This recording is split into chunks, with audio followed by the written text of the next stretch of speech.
Hey, what's up? Justin here and welcome to 65 Drums. Today's my review of the Yamaha DT50S drum trigger. And I've gotten a chance to play with two different drum modules. Their EAD10 drum module, so their hybrid triggering system, and then also with a Roland TD30 drum module. In this review, I'm basically going to go over the design, the build quality, and then the triggering capabilities.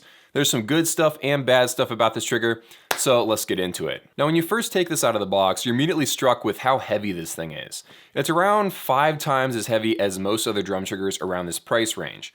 I'm used to ones like this RT30HR, and it's made out of plastic. It's a very nice drum trigger, but it's incredibly light. This Yamaha one, not only is it like really heavy, it's also larger. It's the design of like a J, and the height of it matches about the height of a piccolo snare. Okay, so the build quality is great, but it also looks incredibly nice. Because it's got that all chrome look, it blends in with any kind of snare that you throw it at.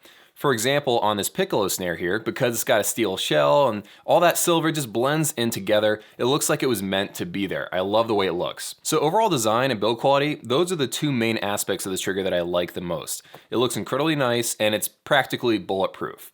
Now let's talk about the triggering mechanism. It's using a foam rod. It's made out of 2 layers. The first layer is a very light triggering foam. This is the lightest triggering foam I've actually ever tested on any of my drum triggers.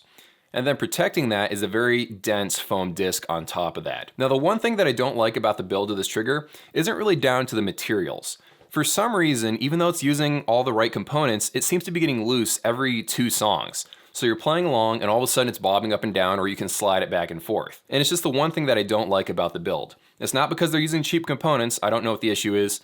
I'm sure that you could probably fix it if you put some like thread locker or whatever on it.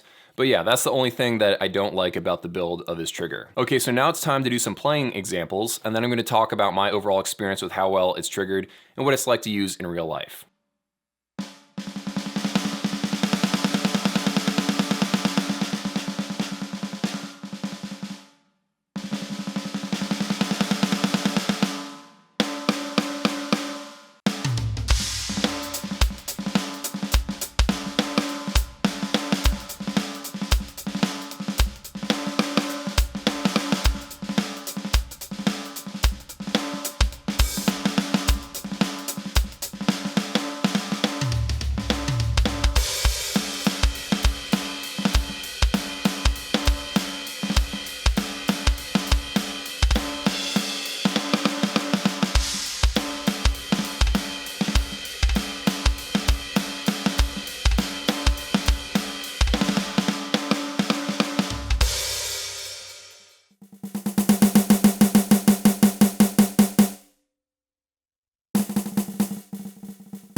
I've tried this on 2 different drum modules, the EAD10 with the trigger preset that Yamaha has specifically made for this drum trigger, and then I've also tried it on the Roland TD30 drum module with trigger presets for like the RT10 and the RT30 and a few other variations. I've spent quite a bit of time trying to dial in to try to get the best results that I can out of this trigger.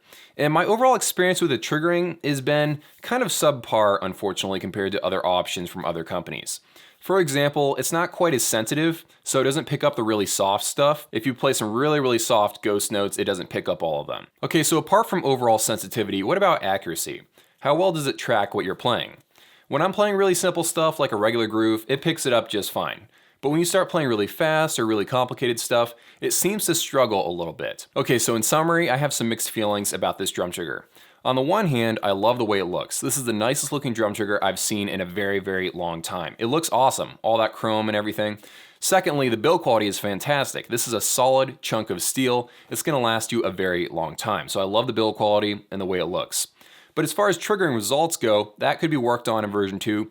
And also they need to do something in version 2 to make it not come loose from the drum shell every couple of songs. So there's some good about this, some bad about it. That's just been my personal experience with this drum trigger. If you own this, leave your own little mini review down in the comments below. I'm really interested to read your thoughts on this. Have an amazing day. Thank you so much for watching, and especially thank you to the people on Patreon who help make these videos possible. See you all in a few.